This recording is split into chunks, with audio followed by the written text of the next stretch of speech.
할렐루야. 예, 우리 오늘 예수님이 오신 목적 그런 제목을 가지고 말씀을 전할 때 주님의 놀라운 은혜가 함께 하시기를 예수의 이름으로 축원합니다. 일반적으로 마가복음을 송아지 복음이라고 이야기합니다. 예수님의 희생을 강조했기 때문이겠지요. 마태복음은 유대인의 왕으로 오신 예수님, 그러니까 구약과 신약의 다리 역할을 한다고 하면, 누가복음은 사람이신 예수 그리스도, 인간에 초점을 맞췄고요. 요한복음은 하나님 되신 예수 그리스도, 예수님의 신성에 초점을 맞췄다고 볼 수가 있습니다. 각자가 이렇게 주고 있는 복음서마다의 특징이 있는데, 여러 가지 마가복음의 특징이 있습니다만은 다른 한 가지를 더 말씀드린다고 하면 제자들에 대한 부정적인 관점을 갖고 썼습니다. 마가복음은. 네, 그래서 마태복음은 오늘에 있는 기사죠. 이렇게 주님에게 청할 것이 있습니다. 그렇게 청탁한 사람이 야고보와 요한의 어머니였던 살로메, 어머니의 치맛바람, 그렇게 이제 말씀을 기록하고 있는데, 오늘 읽어드린 이 마가복음은 예수님에게 드릴 말씀이 있습니다, 부탁드릴 말씀이 있습니다라고 하는 당사자가 야고보와 요한 두 제자로 묘사가 되어져 있습니다. 예수님께서 물어보시지요. 뭐를 원하느냐? 야곱이라는 사람은 축복을 원했고, 엘리사는 갑절의 영감을 원했고, 솔로몬은 지혜를 원했고, 바디메오는 보기를 원했고, 이 야고보와 두 제자라고 하는 이 사람들은 주의 영광 중에 하나는 주의 우편에, 하나는 주의 좌편에, 우리로 따지면 영의정과 좌의정이 됐으면 좋겠습니다. 그런 청탁을 드리게 되지요. 그랬더니 41절에 10명의 제자들이 화를 냈다, 그렇게 기록하고 있습니다. 여러분, 제가 가만 보면 예수님은 편애가 있었다 그러고 느낄 때가 있어요. 그렇게 비춰졌을 거다. 왜냐하면 야고보와 요한과 베드로 세 제자만 데리고 따로 학습을 한 거죠. 우리로 따지면 방과 후에 특수반을 조직을 해서 그 세 명을 집중 교육한 거죠. 여러분, 예수님이 친인척을 좋아한다고 생각할 수 있습니다. 왜냐하면 야고보와 요한이 지금 농공행상을 하는 자리에서 우리 애들에게 가장 좋은 두 개의 자리를 달라, 10명의 제자가 있는데 드러내놓고 말했던 걸 보면 그런 위치에 있었지 않았느냐 볼 수가 있습니다. 여러분, 야고보와 요한은 부유한 집 자녀입니다. 그래서 예수님의 십자가를 지러 가실 때 다른 제자들은 다 도망을 갔지만, 이 야고보, 요한이라고 하는 사람은 대제사장 집에 들어갔죠. 왜냐하면 아는 사람이 있거든요. 나예요. 무사통과. 그래서 십자가의 사건을 목격을 할 수 있었고 요한복음을 쓸 수 있었던 것은 왜 그랬느냐? 집안이 배가 있고 부유한 집안이기 때문에 그런 거죠. 그런데 이 야고보와 요한을 보면 그 어머니가 가나의 혼인잔치, 요한의 결혼식에 예수님이 행하셨던 이적이나 여러 가지를 성장한 배경을 지켜보고서 따라다니면 손해볼 것 없어, 한자리 하게 될 거야, 그러면서 후원자의 역할을 하는 거죠. 그래서 구사의 아내 요한나라든지 헤롯의 청직입니다. 우리로 따지면 총무비서관쯤 되는 사람의 비서, 그리고 마리아, 살로메, 이런 사람들이 후원의 그룹을 조성을 했습니다. 그러다 보니까 누구는 부모 잘 만나 좋겠네, 그런 생각을 제자들이 가질 수 있었다고 볼 수 있습니다. 여러분, 최후의 만찬 때에도 레오나르도 다빈치가 그릴 때에 기대었던 제자, 그 사랑하는 제자, 애제자, 딴 사람들이 볼 때 사랑을 독차지했다고 보고 있는 거죠. 왜냐하면 장가를 갔기 때문에 어리광이라고 볼 수는 없을 거라고 봅니다. 어려서부터 요한이 예수님을, 그러니까 이제 사촌 형님이죠, 예수님을 잘 알았고 같이 자라났기 때문에 그와 같은 행동이 나올 수 있었다고 보여지는 거지요. 그런데 높은 자리를 요구를 합니다. 그랬더니 10명의 제자가 41절에 화를 내는 거죠. 니네들이 제일 좋은 거 골라 잡으면 우리는 어떻게? 동상이몽입니다. 예수님은 지금 십자가를 지러 가시는데 지금 제자들은 예수님의 왕위대로 예루살렘에 입성하신다고 생각을 하고 있는 거예요. 여러분, 그 다음에 나오는 내용이 우리가 종려주일에 보고 있는 내용들이죠. 호산나 주의 이름으로 오시는 이여. 종려나무 가지를 흔들고 그리고 겉옷을 자리에 펴고 나귀 위에 안장을 씌우고 그런 요란한 모습이 나오게 됩니다. 이 종려나무라고 하는 것은 부활의 상징이에요. 승리의 상징입니다. 왜냐하면 다 밑둥만 남았다고 할지라도, 불탔다고 할지라도 거기에서 이제 싹이 나오기 시작하는 거예요. 그러니까 지금 우리 이스라엘 민족이 어떤 지금 처지에 있느냐, 불타버린 그런 종려나무와 같은 이런 부족한 민족인데 당신이 행했던 이적과 행적을 보니 이 민족을 구원해 줄 메시아가 맞도소이다. 그래서 종려나무 가지를 흔들 거죠. 우리로 따지면 태극기를 흔든 거죠.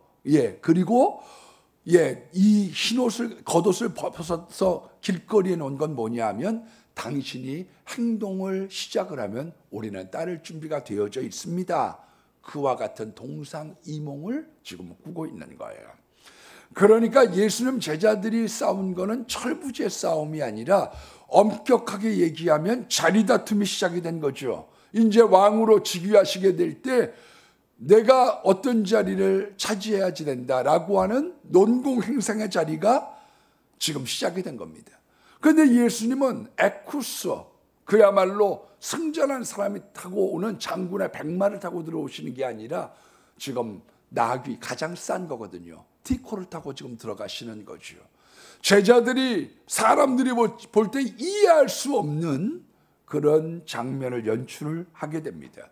여러분, 그래서 예수님의 처형의 판결이 순식간에 이루어지죠. 왜? 밀란이 일어날까 봐. 새벽에 체포해서 아침 9시에 십자가에 죽인 이유가 어디에 있느냐? 밀란이 날까 봐. 사람들이 메시아로 알고 있는데, 제자들이 메시아, 정치적인 메시아, 우리를 해방시켜줄 분으로 알고 있는데 이게 무슨 이야기냐? 밀란이 날까 봐 순식간에 해치운 것입니다.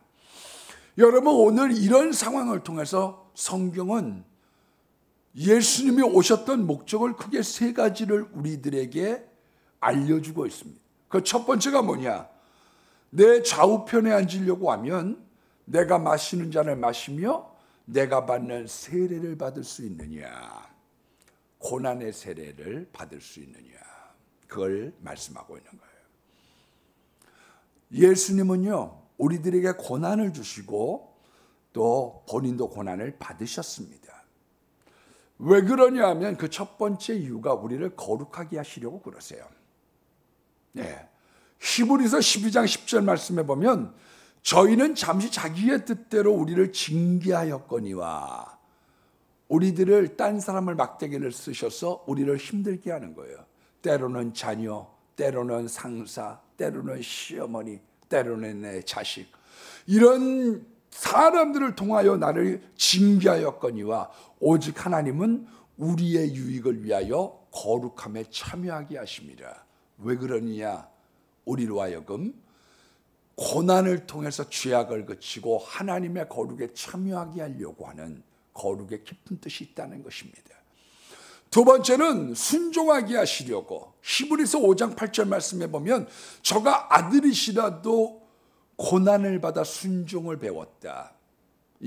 우리가 잠언서 22장 6절 말씀처럼 패역한 길에는 가시와 올무가 있는 거예요.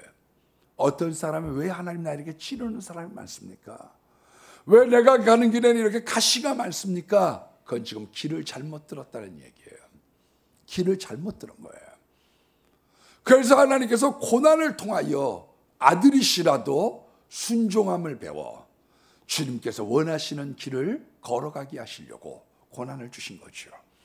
세 번째는 하나님만 신뢰하기 위하여 고린도후서 1장 7절 9절 말씀에 보면 우리가 사형 선고를 받은 줄 알았으니 이는 우리로 자기를 의지하지 않고 전적으로 오직 주님만 의지하게 하려 합니다. 사람이 고난을 당하기 전에는 사람을 의지하고 자신을 믿습니다. 그러자 고난을 당하고 나면 하나님, 내가 주님만 의지합니다. 우리의 힘으로 될 수 있는 건 없습니다. 그걸 고백하는 거죠. 여러분, 동양은 사람 인자를 써서 사람과 사람이 어울려 살길 원해요. 그래서 농사를 짓 때도 우리는 두레를 하고 협동을 하고 같이 농사를 짓습니다. 한국 사람 체면이 많아요. 한국 사람 눈치를 많이 봅니다. 왜 그러느냐? 그 마을에서 같이 농사를 지러 가야 되는데 혼자 왕따가 되면 그 사람은 거기에서 살아남지 못하는 거예요. 동양의 사고방식, 시치매를 무서워하는 거죠. 왕따를 무서워하는 거죠. 그러니까 사람을 우리는 의식을 많이 해요. 그러나 기독교적인 사고방식은 뭐냐면 내가 하나님 앞에서 어떻게 살아가느냐, 하나님이 나의 도우심이시다, 이걸 분명하게 말씀하고 있는 거예요. 사람은 기대는 대상이 아닙니다. 우리가 연합하여 하나님의 일을 도모하고 우리가 사랑의 대상, 전도의 대상으로 만나는 것이, 우리가 그 사람을 우리가 의지하려고 하는 대상이 아니에요. 우리가 의지할 만한 분, 그분은 오직 예수 그리스도시다. 이것을 성경은 밝히 말씀하고 있는 거죠. 고난을 통하여 사람이 어려울 때는 쓸모가 없구나, 그거를 배우는 거죠. 비가 안 오는 가뭄에 인간이 쓸모가 있나요? 장병에 인간의 쓸모가 있나요? 그래서 38년 된 병자가 혼자 베데스다에 있는 거예요. 아무도 도와줄 리가 없는 거예요. 우리가 맨 처음에는 도움이 있을지 모르지만 하나님이 붙여주시는 사람을 통해 역사하실 수는 있지만 우리의 근본적인 도움은 하나님인 걸 깨닫게 하려고. 네 번째로 예수님을 믿으면 은혜와 함께 고난이 같이 옵니다. 빌립보서 1장 29절 말씀을 보니까 그리스도를 위하여 은혜를 주신 것은 다만 그를 믿을 뿐 아니라 또한 그를 위하여 고난도 받아야 할지니라. 여러분, 하나님 좋은 것만 주시잖아요. 고난을 주시면서 진주를 만들어가는 거죠. 수많은 사람들이 고난의 신비를 깨닫지 못하고 고난에 좌절합니다. 그래서 원망하고 하나님 원망하고 사람 탓하고 술로 세월을 보내고, 세월이 약이겠지요. 허송세월하는 거죠. 기다리다 보면 좋은 날 오겠지. 이때 기도하고 이때 주님 붙잡고 이때 말씀으로 무장해야지 되는데 사람은 이 귀한 때를 잃어버리는 거예요. 그래서 저 사람 탓하고 이렇게 탓하고 그러니까 자꾸 어려워지는 거예요. 이 고난을 통하여 하나님, 네가 정말 붙잡아야지 될 것. 지금 하나님이 보화의 기회를 주고 계시는데 이 세월을 잃어버리고 있는 겁니다. 누가복음 12장 50절 말씀을 보니까 예수님이 나도 받을 세례가 있으니 그 이루기까지 나의 답답함이 어떠하겠느냐. 이걸 현대인의 성경에는 나는 고난의 세례를 받아야 한다. 그러니 그것을 이루기까지 내 답답함이 어떠하겠느냐. 그렇게 기록하고 있습니다. 여러분, 예수님은 고난의 세례를 받으러 오셔서 우리로 하여금 고난이 주는 유익, 고난이 주는 하나님의 은총, 그것을 어떻게 헤쳐나가고 어떻게 보화와 같은 진주를 만들어낼 수 있느냐를 우리들에게 보여주러 오셨다는 거예요. 그래서 다 좋다고만 생각하시면 안 돼요. 그 사람에게도 어려움이 있고, 그 사람이 지금은 다 편안한지 몰라도 아니에요. 그 사람에게도 고난은 다가오게 되어져 있는 거예요.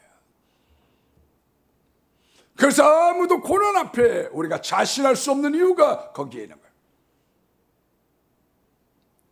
두 번째로 예수님이 오신 목적은 예수님의 좌우편에 앉으려면 고난의 세례가 필요하고 저 세상이나 이 세상이나 높아지려면 섬겨야 한다는 거예요. 섬겨야 한다. 42절에 있는 말씀을 보니까 예수님께서 이렇게 이 말씀을 하십니다. 이방인의 집권자들이 그들이 임의로 주관하고 그 고관들이 그들이 권세로 너희를 부리는 줄 알거니와.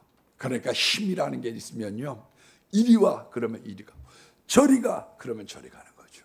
마스크 써 그럼 마스크 써야 되고, 10만 원 과태료 그럼 돈 물어야지 되고. 법이라고 하는 게 굉장히 무서운 겁니다, 여러분. 요즘에 우리가 차별금지법에 대해서 반대가 많으니까 평등법이라고 해서 또 이렇게 법안을 상정했어요. 요 법안의 목적이 뭐냐? 교회를 흔들고 쥐고 흔들고 싶은 거예요. 딴 데는 다 잡았는데 교회는 못 잡았거든요. 교회는 잘 안 돼, 그게요. 왜냐하면 국가와 민족보다 하나님을 더 높이 생각하기 때문에 그렇습니다. 교인들은 애국자입니다. 우리가 로마서 13장 1절에 있는 말씀처럼 교인들은 세상의 주관자들에게 순복하려고 하는 마음이 있는 사람들이에요. 그래서 가이사의 세금 바치게 하라고 그랬지 대들라고 얘기하지 않거든요. 그런데 우리가 이렇게 보면 이 차별금지법이나 평등법, 이거는 교회를 잡고 싶은 마음이 있는 거예요. 이거를 10년 전에 몰랐던 영국이 5년 만에 교회가 무너지고 마른 거죠. 왜? 전도만 해도 체포하니까요. 여러분, 기독교가 왜 세상에 패배하느냐? 그건 내부의 적이 있기 때문에 그렇습니다. 차별금지법, 동성애 이런 거 하면요, 딴 사람들이나 정부가 얘기하면 우리가 대들거든요. 누구를 세우느냐? 기독교 안에 암적인 사람들을 세우는 거예요. 그래서 그 사람들로 하여금 우리는 찬성한다, 우리는 차별금지법 빨리 제정하라, 이런 사람들을 만들어내기 시작하는 거지요. 평등법을 환영한다. 여러분, 목사의 설교를 가지고 고소고발하기 쉬운 게 아니에요. 여러분, 설교 때문에 명예훼손 당한 사람 봤습니까? 강대상에 있는 단상권이 있기 때문에요, 이게 보도권처럼 이거 쉽지 않아요. 목사의 설교를 거는 것. 그런데 어떻게 해서 목사의 설교를 저지하고 싶어 하느냐? 반대파 목사를 세우는 거죠. 그래서 그 사람들로 하여금 공격하게 만드는 거예요. 우리가 요즘에 요한계시록을 보고 있습니다만은, 그래서 국가가 권력을 붙잡고 법안을 만들고 거기에 부역하는 거짓 선지자들이 달라붙어서 기독교를 박해하기 시작하는 거거든요. 내부의 적이 있는 거죠. 북한 공산화도 마찬가지입니다. 북한의 공산화가 이루어지게 될 때 가장 앞장섰던 사람은 강양욱이라고 하는, 우리는 김일성의 외삼촌으로 알고 있습니다만 실은 할아버지 뻘입니다. 그런데 김일성의 담임 선생을 했죠. 자기에게 사상을 고취하고 애국심을 고취해줬던, 다른 사람들은 다 동무라고 불렀지만 유일하게 선생이라고 불렀던 이 강양욱 목사, 이 사람이 기독교를 박해하기 시작했습니다. 방식이 똑같은 거지요. 기독교가 기독교를 박해하도록 만든 거지요. 이거를 대한민국 임시정부가 백의사라고 하는 사람을 통해서 시켜갖고 폭탄을 투척하도록 만들었어요. 그런데 정작 강양욱은 출타하고 그 아들, 며느리, 딸, 그리고 중신 서러웠던 목사가 죽고 말았지요. 그래서 거기에 앞장을 서가지고 북한 공산화에 앞장을 서게 된 겁니다. 여러분, 힘을 가지면 굉장히 무서운 거예요. 인도 모다 총리 선교사 나가, 그냥 다 나가는 거죠. 중국의 시진핑 선교사 나가, 다 나가는 거죠. 그래서 힘이 무서운 거고, 세상 권력은 무너질 때가 있다는 것을 성경은 경고하고 있는 거예요. 로마가 박해할 때 얼마나 무서워요? 히틀러가 박해할 때 얼마나 무서워요? 하루시 두사리아를 죽이라, 얼마나 무서워요? 성경은 그렇기 때문에 세상은 임의로 주관한다고 얘기하고 있는 거예요. 이렇게 해라, 저렇게 해라. 그래서 맨 마지막에 잘 모르고 있다가 뚜껑을 열어보고 나면 문제가 있는 거죠. 그래서 저는 여러분, 언론이라고 하는 게 굉장히 중요한 거예요. 왜냐? 통계라고 하는 게 썩으면 안 돼요.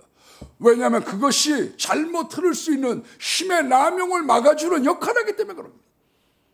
그러나 기독교의 리더십은 그런 리더십이 아니라는 거예요. 마음대로 사람을 이리가 저리가 주관하고 다스리는 리더십이 아니라 종된 리더십, 섬김의 리더십을 이야기하고 있는 거죠. 크고자 하는 자는 섬기는 자가 되어야 되고 으뜸이 되고자 하는 자는 모든 사람의 종이 되어야 하리라. 섬김의 리더십이죠. 리더십이라고 하는 것을 국어사전에 찾아보면 무리를 다스리거나 이끌어가는 통솔력, 지도력, 능력이라고 얘기하고 있어요. 제가 얼마 전에 우리 권사님들이 두 분이 찾아오셨어요. 그러니까 그 권사님들이 저한테 이런저런 얘기를 1시간 남짓, 1시간 정도 대화를 하게 됐어요. 제가 그런 얘기를 했어요. 권사님들끼리 모여가지고 얘기하지 마세요. 예. 권사님들까지 모여가지고 우리들끼리 얘기한다. 그건 될 수가 없어요. 왜 그러냐? 지도자라고 하는 게 손가락 지자에 길도자에 사람 자자에 놈자자. 길을 지도하는 사람이 지도자예요. 근데 지도자가 여기로 갑시다. 저거를 합시다. 그거에 대한 것을 마음을 공유하고 가야지 되는데 자기 혼자 모여가고 뭘 하겠다는 거예요. 안수인 사람들끼리 자기들끼리 모여가고 뭘 하겠어요. 왜냐하면 프로젝트가 있고 거기에 대한 가야 되는 목표점이 있어야지 되는데 뭘 얘기하자는 거예요. 우리가 이제 우리 시차로에서 좀 잘하고 있는 교회를 배우자고 그래갖고 인천 은혜교회라는 데 갔어요. 그 교회는 찜질방에 가가지고 목사님하고 교인들하고 대화를 많이 하는 거예요. 왜냐하면 교인들 중에 나쁜 사람들은 거의 없어요. 염소떼를 2마리는 얻는다고 그래가지고 메기떼를 갖다가 집어넣어서 살아있도록 만들어가지고 움직이게는 하는지 모르지만 제가 볼 때는 일반적으로 교인들은 다 착합니다. 다만 잘 모르고 있는 거죠. 사람들이 선하지만 잘 몰라. 왜 이렇게 돼야 되는지에 대한 과정을 이해하지 못하기 때문에 거기에 대한 소통이 필요한 거예요. 왜 목사님이 이렇게 하셨어요? 우리는 이해가 안 돼요. 왜 지금 이런 것들은 과정이 어떤 거예요? 거기에 대한 서로 간의 공유의 자리가 필요한 거죠. 리더십이라고 하는 건 크게 4가지가 있습니다. 권위적인 리더십. 이게 전통적인 거죠. 예, 군사 시절에, 독재 시절에 우리가 경험했던 거죠. 그러면 밀고 가는 거예요. 예, 지금 한국이 빨리 성장하고 중국이 빨리 성장하는 이유가 이 권위적인 리더십이 있는 거죠. 우리가 생각하는 것과 같이 달리 교회가 왜 민주적인 목사님들은 부흥이 잘 안 돼요. 어떤 목사님들이 부흥을 잘 시키느냐? 카리스마가 있는 사람들이죠. 아멘해요. 갑시다. 이렇게 하는 사람들이 빠릅니다. 왜냐하면 리더십 중에 그것이 어떤 데도 마찬가지죠. 카리스마가 있는 데가 성장합니다. 네. 여러분들이 생각할 때 인격이 좋으면 성장할 것 같은데 그렇지 않아요. 2번째 리더십은 뭐냐면 민주적인 리더십이었습니다. 민주적인 리더십은 말이 많아요. 아고라. 거기서 높낮이 없이 다 말을 하니까요. 교회가 말이 많은 건 왜 그러냐면 민주적 리더십을 갖고 있기 때문에 그렇습니다. 순복음교회 말하지 않게 해요. 부흥할 때 어떻게 했느냐. 딴 얘기는 일체 안 해요. 차 타면 찬송하고 기도하고. 여러분 우리 찬송하고 갑시다. 차에 올라타면 구주의 십자가 보혈로 그거 찬양하고 기도하고 그것만 해. 다른 얘기가 없어요. 그런데 민주적인 리더십이 되고 나면 의견들이 많아지는 거죠. 예, 요번에 맥주감사절에 떡을 하는데 노란 떡을 할 거냐 빨간 떡을 할 거냐 팥떡을 할 거냐 말이 많은 거죠. 민주적인 리더십이 좋은 점이 있지만 제각각일 수 있다는 거예요. 3번째가 자유방임적인 리더십이 있습니다. 내버려 두는 거죠. 옛날에 이모 감독이라고 하는 사람이 내버려 두는 거예요. 야구하면서. 아니 연봉 때문에 눈에 불이 밝힌 사람들 알아서 열심히 해야지 뭐. 그래갖고 이 사람들이 막 자율야구를 했더니 막 승전했어요. 근데 연패인립에 빠졌어요. 그 다음부터는 어그러맞기 시작하는 거죠. 뭐 빠따를 친다고 그러니까 우리가 몇 살인데 막 이라고 대들고 문제가 많아진 거죠. 여러분 세상에 그런 리더십이 있는데 성경에 말하고 있는 리더십은 뭐냐? 섬김의 리더십, 서번 리더십이 있는 거예요. 예수님의 세족식 같이 우리가 발을 씻기는 종된 삶을 이야기하고 있는 거지요. 이 리더십은 아랫사람을 존중하는 겁니다. 예. 제가 이제 총회 이단대책위원장을 하기 직전에 어떤 목사님이 이제 제가 될 것 같으니까 속이니까 제가 되냐고 짐작을 하고 저한테 지나가는 말로 그런 말을 하세요. 목사님, 위원장이 너무 고집을 피우면 위원들이 고생을 해요. 제가 이번에 어떤 거 고집 피우다가 서로 뭐 단톡방에서 막 의견이 있지만 그래, 이러면 이 사람들이 고생해. 이 사람들이.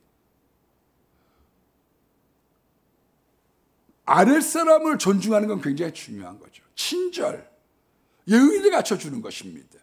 겸손의 리더십. 사람에게는 욕구가 있고 욕망이 있어요. 욕구라고 하는 건 뭐냐면 중요한 사람이 되고 싶은 욕구가 있는 거예요.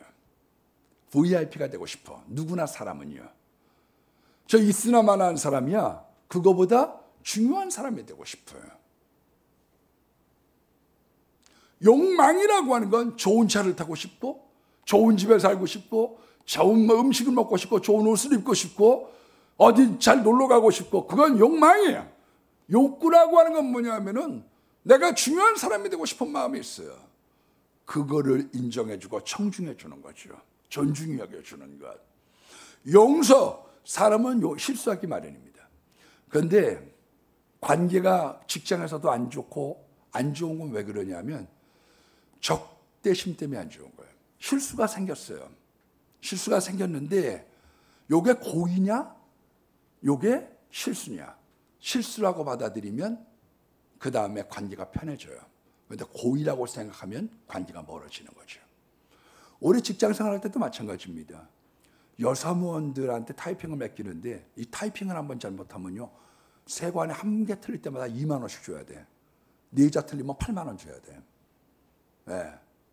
애매기는 거죠. 애매겨. 그런데 이게 고의라고 생각하는 거죠. 그럼 관계가 어려워져요. 그런데 용서하고 실수야. 여러분, 사람들에게 적대감이 사라지는 게 용서입니다. 정직하고 헌신하는 겁니다. 여러분, 일이라고 하는 건 헌신은 뭐냐면요. 시작을 했으면 마무리를 짓는 거예요. 흐지부지하는 분들이 있어요. 흐지부지. 아니에요. 일은 끝을 봐야 돼요. 중간에 끝내는 게 아닙니다. 완주라는 것. 그거 굉장히 중요하죠. 제가 맨 처음에 이렇게 오니까 장로님들이 처음 왔다고 그래서 그런지 당회를 유성호텔에서 한번 한 적이 있어요. 근데 그때 여러 안건 중에 저보러 철야기도 하자는 거예요. 안 합니다. 예, 왜냐하면 제가 신학교 때 철야기도 하지 말라고 배웠어요. 곽선희 목사님한테. 예, 그건 뭐 안 그러겠어요. 새벽 4시까지 막 설교를 쏟아부으려고 하면 그 무슨 수로 감당하겠어. 그거 아니어도 설교가 10편인데. 예, 저 안 합니다. 근데 얼마 있다가 청년들이 왔어요. 예, 철야기도 하고 싶다고. 그래서 제가 철야기도를 시작했지요. 제가 왜 안 하려고 했겠어요? 왜냐? 시작한 거는 끝까지 갈 수 있는 걸 해야 되는 거예요. 중간에 흐지부지하면 자꾸 신용을 잃어버려요. 하다 말면요. 어떤 거든 매듭을 짓는 거지요. 이거 직접 저거 직접 하지 않는 것. 이게 헌신이에요. 최선을 다하는 데서 열정이 생깁니다. 바르게 하겠다고 마음을 먹으면 추종자가 생겨요. 내가 바르게 하겠다. 그 마음을 먹으면 추종자가 따르기 시작합니다. 이게 하나님 나라의 법칙이거든요. 교회 일이든 세상 일이든 서번 리더십. 이게 중요한 거예요.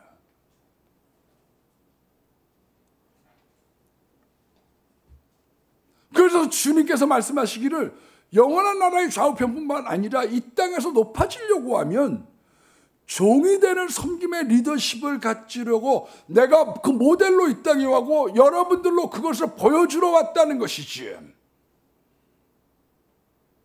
세 번째가 뭐냐? 10장 45절에 요절이 나오죠. 예수님이 오셨던 목적을 명시하고 있습니다. 인자가 온 것은 섬김을 받으려 함이 아니라 도리어 섬기려 하고 자기 목숨을 많은 사람의 대속물로 주려 합니다. 우리가 본문에 고난의 세례, 섬김, 대속제물로 오셨다 말씀하고 있는데요.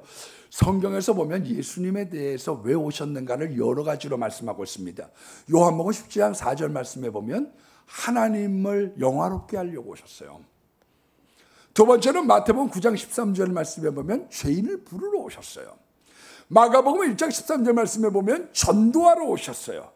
마태복음 3장 11절 말씀에 보면 불과 성령으로 세례를 주러 오셨어요. 마태복음 5장 17절 말씀에 보면 율법을 완성하러 오셨어요. 구약의 완성자로 오신 거예요. 마태복음 16장 18절 말씀에 보면 음부의 권세가 교회를 흔들지 못하는, 음부의 권세를 이길 수 있는 교회를 세우려고 오셨어요. 요한일서 3장 8절의 말씀에 보면 마귀의 일을 멸하러 오셨어요. 마귀에 대한 이야기를 너무 그거는 강조하는 거지 그거를 없이 하는 건 아닙니다. 그러나 이제 그건 멸하러 오셨어요. 요한복음 10장 10절 말씀에 보면 양으로 풍성하게 하려고 오셨어요. 그러니까 어떤 사람이 빈궁하게 산다 그러면요, 하나님께 기도하셔야 돼요.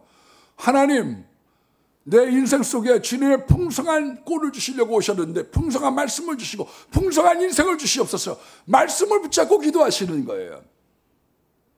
말씀을 붙잡고, 약속의 말씀을 붙잡고 기도하는 거죠. 그리고 오늘 본문에 보니까 섬기러 오셨고, 그리고 자기 목숨을 대속제물로 주러 오신 거예요. 여러분, 성경의 중심이 뭐냐? 예수님의 대속제물이 되셨다는 거예요. 집을 지을 때 요만한 기둥을 갖다 가운데 세우는데 사람 봤어요? 중심은요, 전통적 신앙, 구속사 예수님께서 희생제물이 되셔서 나를 오늘 기도에 나온 것처럼 이 땅으로부터 영원으로 인도하시는 천국에 이르도록 우리들을 위하여 죽으러 오셨다라고 하는 것이지요. 여러분, 십자가 안에 치료가 있습니다. 축복이 있습니다. 행복이 있어요. 이사야서 61장 1절 말씀처럼 마음의 상한 자를 고치러 오셨어요. 말씀드린 것처럼 마귀의 일을 멸하러 오셨어요. 그런데 이 어떤 것들보다 중심에 뭐가 있어야 되느냐? 예수님의 십자가의 대속의 사건이 있어서 나를 구하러 오신 예수님, 나를 위하여 십자가에 죽으러 오신 예수님에 대한 분명한 신앙의 고백이 필요한 거예요. 자유주의 신학의 위험성이 있습니다. 그거는 천국에는 관심이 없고 이 땅에 너무 관심이 많은 거예요. 해방신학이 뭐예요? 라틴 아메리카에서 원래 천주교로부터 시작이 됐습니다. 억눌린 자와 가난한 자를 해방해야 된다. 그런데 그 방법이 마크시즘이죠. 공산주의 방식을 통해서 하나님의 나라를 건설하겠다. 이 땅에 그런 마음을 가진 겁니다.